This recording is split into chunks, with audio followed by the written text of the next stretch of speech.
محترم سامعین کرام، حاسدوں کے گروہ نے رفتہ رفتہ شہر کے گنڈوں کو آمادہ کیا کہ امام ابو حنیفہ رحمۃ اللہ علیہ کو برا بھلا کہیں اور گالیاں دیں۔ تذکرہ نگاروں نے اس قسم کے 20 واقعات نقل کیے ہیں۔ ہم یہاں بطور نمونہ ایک واقعہ نقل کر رہے ہیں۔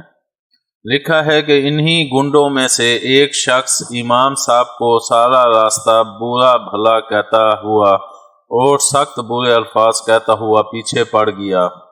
مقصد یہ تھا کہ امام صاحب بھی اس کی باتوں اور گالیوں کے جواب میں کچھ کہیں، مگر امام ابو حنیفہ رحمۃ اللہ علیہ اس کی خرافات اور گالیاں سنتے ہوئے سر جھکائے ہوئے گھر کی طرف بڑھے جا رہے تھے۔ جب امام صاحب نے کچھ بھی جواب نہ دیا تو گالیاں بکنے والا شرمندہ ہو کر کہنے لگا کہ امام صاحب، کیا مجھے کوئی کتا فرض کیا ہوا ہے کہ میں بھونک رہا ہوں اور تم جواب بھی نہیں دیتے؟ اسی قسم کا ایک اور واقعہ بیان کیا گیا ہے۔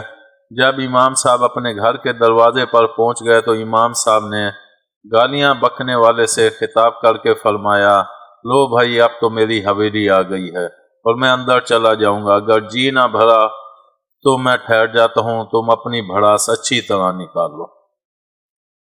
امید ہے آپ کو ہماری یہ ویڈیو پسند آئی ہوگی۔ پسند آنے کی صورت میں لائک کریں، کامنٹ کریں اور شیئر کرنا مت بھولیں۔ ملتے ہیں اگلی ویڈیو تک۔ اللہ حافظ۔